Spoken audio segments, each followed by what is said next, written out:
Story corner at book மைண்ட்லேருந்து எல்லோருக்கும் காலை வணக்கம்.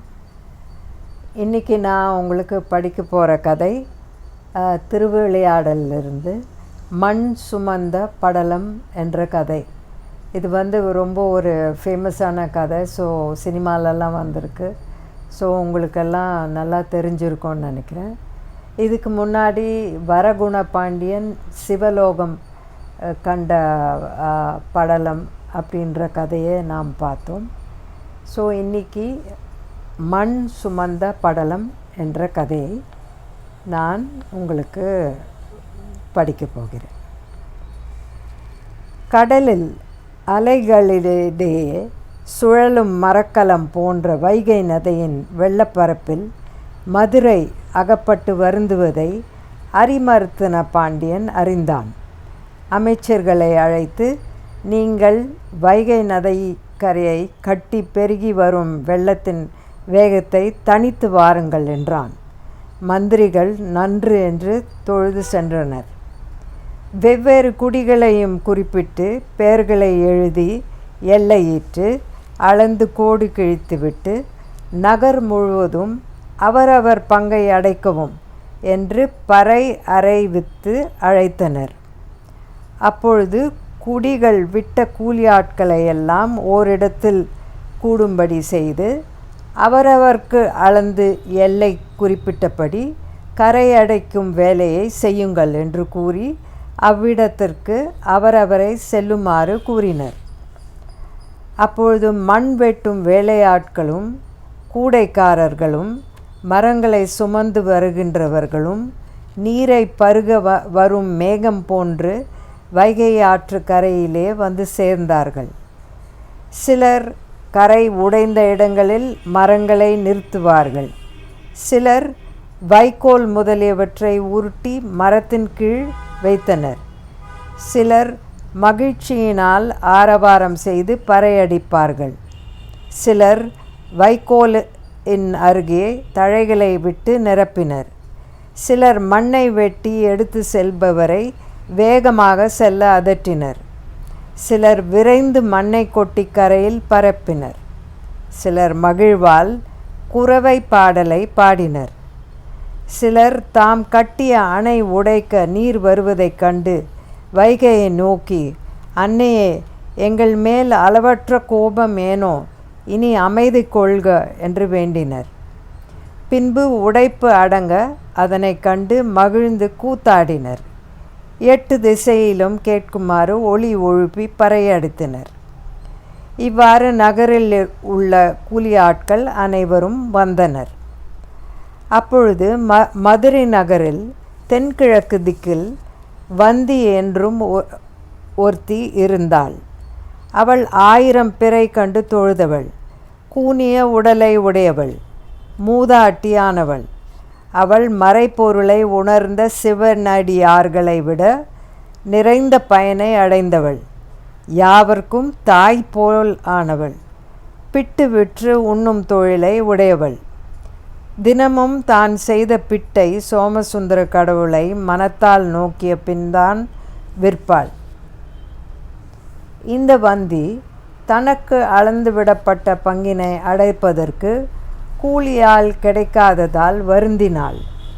இனி என்ன செய்வேன், தண்டித்தால் நான் என்ன செய்வேன் என்று மனம் தடமாறினாள். மதுரை நாயகனை தொழுதாள். ஐயனே, பிட்டு விற்று உண்டு வாழும் பேதையாகிய எனக்கு இதுவரை நின் திருவருளால் துன்பம் என்பது சிறிதும் இல்லை. இன்று பாண்டியனது ஆணையால் துன்பம் ஒன்று வந்தது. எந்தையே, எனக்கோ தலைவனும் இல்லை, மக்களும் இல்லை, சுற்றமும் இல்லை, துணையும் இல்லை. எனவே ஆதரவு இல்லாத எனக்கு இன்று இணையற்ற துன்பம் வந்தது தருமமா? தேவர்களுக்கும் தேவனே, அன்பர்க்கு எளிய இறைவனே, அரசன் என் மீது சினம் கொள்ளும் முன் கூலியாளாக வந்து எனது ஏவலை செய்பவரை நான் இன்னும் காணவில்லை. ஏழையாகிய நான் இனி என்ன செய்வேன் என கண்ணீர் விட்டு அழுது நின்றாள். அப்பொழுது சோமசுந்தர கடவுள் வந்தி உண்பிக்கும் பிட்டை உலகிலெல்லோர் காண உண்டு அவளது துன்பத்தை போக்க அருளினார். மீனாட்சி அம்மையாரின் பாகத்தை மறைத்து அருள் வடிவம் கொண்டார். பின்னர் சோமசுந்தர கடவுள் வெளியே வந்தார். அவர் அழுக்கேறிய பழைய துணி ஒன்றை இடையில் கட்டி மெய்த்தொண்டர் கட்டி சாத்திய இண்டை மாலையை போன்ற சும்மாட்டின் மேல் கூடையை கவிழ்த்து அழகிய தோளின் மேல் திண்ணிய மண்வெட்டியை வைத்து கொண்டு முனிவர்கள் அன்புடன் வேள்வியிலே அளிக்கின்ற அவியையும் இடப்பாகத்தில் உறையும் உமாதேவியார் ஊட்டும் அமுதை இனிது உண்டு தாயின் முலைப்பால் பருகுதற்கு பேராவலுடன் வரும் மகவு போலவும் வேத முடியின் மேலுள்ள திருவடி நிலந்தோயுமாறு கூலி கொடுத்து வேலை வாங்குவர் உண்டோ, கூலி கொடுத்து வேலை வாங்குவர் உண்டோ என வேத மொழி போல் கூறிக்கொண்டே வந்தார். கண்ணீர் வடித்து துன்புறும் வந்தியின் வீதியிலே வந்தருளினார். தந்தையும் தாயும் பிறருமின்றி வருகின்ற தனி கூலி கூறும் குரலை வந்தி கேட்டாள். மனக்கவலை மறைந்து வெளியே வந்தாள். தாய் போல் தன்பால் அருள் சுரந்து வரும் அக்கூலியாளரை அழைத்தாள். எனக்கு அளந்து விடப்பட்ட கரையை அடைத்து தருவாயா என்று வினவினாள். தாயே, அடைத்து தருகிறேன், பின்பு எனக்கு கிடைக்கும் கூலி என்ன என்று வினவினார். வந்தி, நான் விற்கும் பிட்டையே உனக்கு தருவேன் என்றாள். சோமசுந்தர கடவுளாகிய கூலியால் அதற்கு உடன்பட்டு வந்தியை நோக்கி, அன்னையே, பெரும் பசி என்னை வருத்துகிறது. முன்னர் உதிர்த்த பிட்டையெல்லாம் கொடு. நான் சிறிது தின்ற பிறகு இளைப்பாரி கொண்டு என் பங்கு கரையை கட்டுகிறேன் என்றார். வந்தியார் தெள்ளிய மாவினால் அவித்த பிட்டை அழுக்கடைந்திருந்த மூடிய அந்த அடையை நீக்கி எடுத்து, அப்பா, தின்னப்பா என்று அளித்தாள். தம் முந்தானையை விரித்து அதனை ஏந்தினார். நன்றாக இருக்கிறது என்றார். தாயினுடைய முலைப்பாலிலும் இப்பிட்டு சுவையுடையது. இது சுந்தர பாண்டியனாக இருந்து இவ்வுலகை ஆண்டருளிய சோமசுந்தர கடவுளுக்கே உரியதாகுக என்று சொல்லி வாயில் போட்டு தலையை அசைத்து உண்டார். தந்தை தாயில்லாமல் தனித்த கூலியாளாய் எனக்கு அன்னையாக அருள் சுரத்து இழப்பை நீக்கினார். ஆதலால் இனி வேலை தளத்திலே சென்று உன் மனம் மகிழும்படி வேலை செய்கிறேன் என சொல்லி சென்றார். சோமசுந்தர கடவுளாகிய கூலியாளர் வைகை ஆற்றங்கரையை அடைந்தார். யான் வந்தியின் கூலியாள் என்று தம்மை கணக்கில் சேர்க்க சொல்லி கரையினை அடைக்கலானார். மண் வெட்டுவார், அதை தூக்கி முடிமேல் வைப்பார், அதிக பாரம் என்று கீழே கொட்டுவார், குறைத்து எடுத்து கொண்டு போவார், சும்மாடு விழுமாறு தட்டுவார், சுமையை கீழே இறக்கி வைப்பார், சும்மாட்டை எடுத்து தலையில் கட்டுவார், பிறகு சுமந்து கொண்டே போய் கரையில் கொட்டுவார். இப்படி ஒரு முறை இருமுறை மண்ணை சுமந்து களைத்தார். தூங்கும் தூக்கத்திலிருந்து விழித்தார். எழுந்து கூத்தாடினார். சாமவேதம் போல இனிய இசை பாடினார். சிரித்தார். தொழில் புரிவோர் பராக்கு பார்க்க கரையில் மணலை குவித்து தாண்டினார். காலில் உள்ள துகள் மேலே எழுமாறு பாய்ந்து ஓடினார். உடனே திரும்பினார். உன்மத்தரை போல் பேசாமல் இருந்தார். பிறகு வருத்தி களைத்தவர் போல் உடலில் வேர்வை வடிய பெருமூச்சு விட்டார். மிக பசித்தவர் போல் தளவுற்று தன் அடியாளாகிய வந்தி இடும் பிட்டின் மேல் விருப்புடையவராய் மீண்டும் அவளிடம் சென்றார். துன்ப வெள்ளத்தில் நீந்தி கடந்து இன்ப வெள்ளத்தில் அழுந்திய வந்தியின் முன் சென்று, அன்னையே, அணைத்து விட்ட கோலுக்கு ஏற்ற கரைகளெல்லாம் அடைப்படுகின்றன. இன்னும் பசிக்கிறது என்றார். அப்பொழுது வந்தியார் வெந்த பிட்டை அளித்தாள். இறைவர் அதனை வாங்கி கையும் நாவும் சுட சுட வாயில் இட்டு உண்டார். பிட்டை வாய் நிறைய போட்டு தின்பார். வலிமை உடையார் போல் மண் வெட்டுவார். வெட்டி எடுத்த மண்ணை தூக்கி கொண்டு போய் வேறு பங்கில் கொட்டுவார். உடைப்பு அடைப்படுவதைக் கண்டு தோளை தட்டுவார். களிப்புடன் அருகில் நின்றவரை கட்டி தழுவுவார்.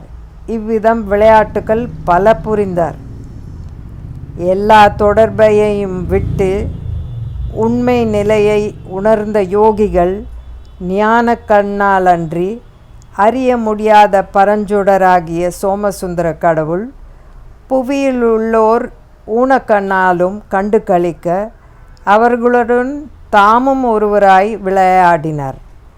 உலகம் அனைத்தையும் பேரருளினாலே படைத்தும் காத்தும் அழித்தும் பெரு விளையாடலை புரியும் பிறைமுடி பெருமானார் இங்கே இவ்வண்ணம் விளையாடி கொண்டிருக்க பிரம்பேந்திய கையுடன் வேலை வாங்குவோர் அடைப்பட்ட கரைகளை பார்க்க சென்றனர்.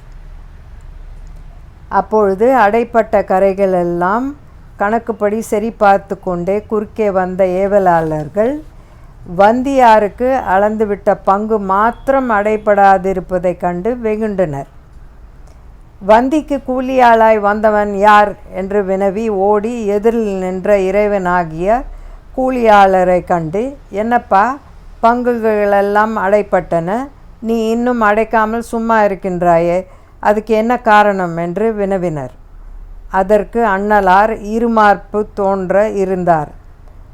ஆற்று வெள்ளம் மேலிட்டு வந்து அடுத்த பங்கில் அடைப்பட்டிருக்கும் கரையை அடித்து சென்றது. அப்பொழுது காவலாளர்கள் வந்தியினுடைய கூலியாளரின் கட்டழகை கண்டு கோலினால் அடிக்க அஞ்சி மயங்கி நின்றனர். இவன் என்ன பித்து உடையவனோ, பேய் கோட்பட்டவனோ, வந்தியை வருத்துவதற்கு வந்த எத்தனோ, இசைப்பாடலில் வல்ல புலவனோ, பண்ணோடு தாளத்திற்கு ஏற்ப ஆடும் பரத நூற்புலவனோ,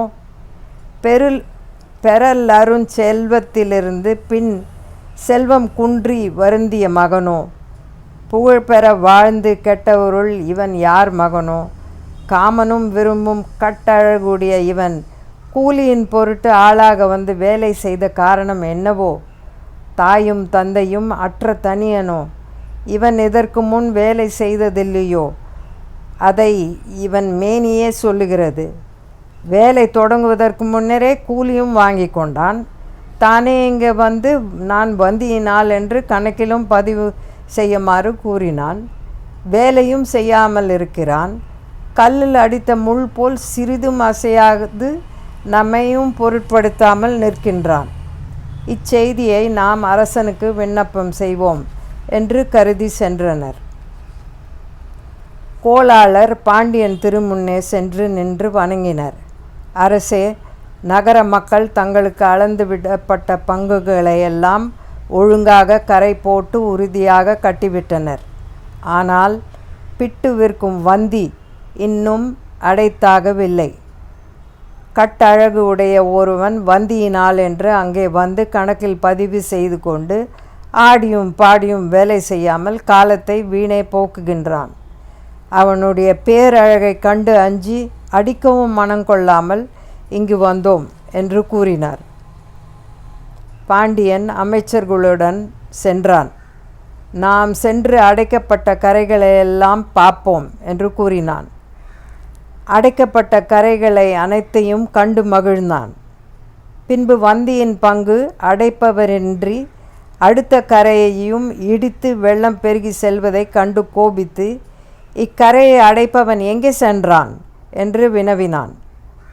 அரசனுடைய கோபத்தை கண்டு ஏவலாளர் ஓடி உள்ளும் புறமும் மேலே கீழும் உயிர் தோறும் ஒளித்து நின்ற பொருளாகிய கூலியாளரின் கையை தொட்டு பிடித்து இழுத்து கொண்டு வந்து இவன்தான் வந்தியினால் என்று காட்டி நின்றனர்.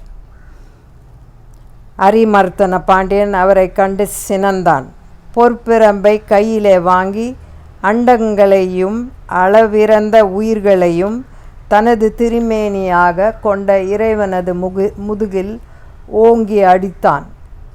எங்கும் நிறைந்த பேரொளி ஆகிய சோமசுந்தர கடவுள் கூடையோடு மண்ணை கொட்டிவிட்டு உடனே மறைந்து அருளினார். சிவபெருமான் மேல் பட்ட அவ்வடி தழும்பு அரிமர்த்தன பாண்டியன் முதுகிலும் அவன் மனைவியர்களின் முதுகிலும் சேனா வீரர் முதுகிலும் குதிரைகளின் மேலும் யானைகளிலும் மேலும் பட்டது. சூரியன் முதலான 9 கோள்கள் மேலும் நட்சத்திரங்கள் மேலும் நிலம் நீர் காற்று வான் என்றும் ஐம்பூதங்கள் மேலும் மேகங்கள் மேலும் வேதங்கள் மேலும் 6 வகை சமயங்கட்கும் முதல்வரான கடவுள் மேலும் தேவர்கள் மேலும் முனிவர்கள் மேலும் பட்டது. மனிதர் நரகர் பறவை விலங்கு பாம்பு கரையான் எறும்பு முதலாகிய இயங்கியற் பொருள் மேலும் மலை மரம் செடி புல் மேலும் உயிரில்லாத சித்திரங்கள் மேலும் பட்டது. திருமால் திடுக்கிட்டு தம் அரிய துயிலை விட்டெழுந்தார். பிரம்மதேவன் படைப்பினை விடுத்து இது ஏன் என்று வியந்தார். தேவேந்திரன் அஞ்சினார். தேவரும் பிறரும் உடல் நடுங்கினர். இயக்கர் சித்தர் சாரணர் முதலானோர் தம் முதுகில் பட்ட புண்ணினை இது யாது என்று ஒருவருக்கொருவர் காட்டி அறியாதவர்களால் மயங்கினார்கள். சோமசுந்தர கடவுள் எல்லா உயிர்களும் தாமே என்பதையும் அன்பிற்கு எளியவர் என்பதையும் அனைவருக்கும் காட்டும் பொருட்டு திருமேனியில் பிறம்படி பட்டும் ஒரு கூடை மண்ணை கொட்டி நீரின் வேகம் குறைய கரையை உயர்த்தி வேலையை முடித்து மறைந்தருளியதை கண்டு அரசனின் கோளாளர்கள் நரைமூதாட்டியாக வந்தியார் இடத்திற்கு ஓடினார். அவளை கண்டு துன்புறுத்தி அரசனிடம் வருக என்று கூறினர். வந்தியார் இன்னமும் பாண்டியனால் துன்பம் உண்டோ? முன்பு எனக்காக வேலை செய்ய சென்ற ஆள் என்ன செய்தானோ? இனி எப்படி முடியுமோ என்று கருதி சோமசுந்தர கடவுளை நோக்கி நின்று வருந்தினாள். அப்பொழுது அன்பையே தேனாக கலந்து ஊட்டிய பிட்டினை திருவமுது செய்தருளிய சோமசுந்தர கடவுள் திருவருளினாலே சிவகணத்தவர் வானிலிருந்து ஒளி வீசும் தேவ விமானத்துடன் புவிமிசை இறங்கி வந்து அன்னையே வருக என்று விரைவில் அதில் ஏற்றிக்கொண்டு தேவர்களின் பூமழையும் பண் சிறந்த இசையின் ஒலியும் வேத மந்திரங்களின் ஒலியும் தேவ துந்துபிகளின் முழக்கமும் வானின் கண் ஓங்க சிவலோகத்திற்கு அழைத்து சென்றார்கள். அரிமர்த்தன பாண்டியன் சோமசுந்தர கடவுள் ஒரு கூடை மண்ணை கொட்டி மறைந்து அருளியதையும் அடைக்கலற்ற கரை நீண்ட மலை போல் உயர்ந்ததையும் தன்னுடைய உடம்பிலே பிறம்படி பட்டதையும் எம்மேல் அடிப்பட்டது என்ற அமைச்சர் முதலானோர் ஒருவருக்கு ஒருவர் சுட்டி காட்டி பேசுவதையும் பிறர்பால் நிகழும் நிகழ்ச்சியையும் கண்டு மனதிலே ஐயம் கொண்டு நின்றான். அப்பொழுது மண்ணை உடைப்பினில் கொட்டி மறைந்து சென்றருளிய சோமசுந்தர கடவுள் ஆகாயத்திலே நின்று படை வீரரும் பிறரும் கேட்குமாறு பாண்டியனுக்கு மகிழ்ச்சி பெருக்கு உண்டாக அவனை நோக்கி விண்மொழியாக, செங்கோல் வழுவாத பாண்டியனே, நீ மறை நூல் வழியே நின்று மன்னவருக்கு வரை அறுத்த ஆயுள் நாள் குறைவுபடாமல் நிறைந்த செல்வத்திலே திளைத்து வாழ்வாயாக என்று கூறி அருளினார். பூரண சந்திரனை கண்ட கடல் பொங்குதல் போலவும் பல வகைப்பட்ட செல்வம் நாடோறும் மிக்கோங்க சகநாதன் என்றும் புதல்வனை பெற்று மகிழ்ந்தான். பிறகு சிவானந்த கடலிலே மூழ்கி சோமசுந்தர கடவுளின் திருவடி நிழலை சார்ந்தான். இத்துடன் இந்த படலம் முடிந்தது. ரொம்ப தமிழ் கொஞ்சம் கரடு முரடாக இருந்தாலும் மிகவும் அழகான கதை. உங்களுக்கு எல்லோருக்கும் பிடித்திருக்கும் என்று நினைக்கிறேன். பிழை ஏதேனும் இருப்பினும் நீங்கள் மன்னிப்பீங்க அப்படின்னு கேட்டுக்கொள்கிறேன். நன்றி, வணக்கம்.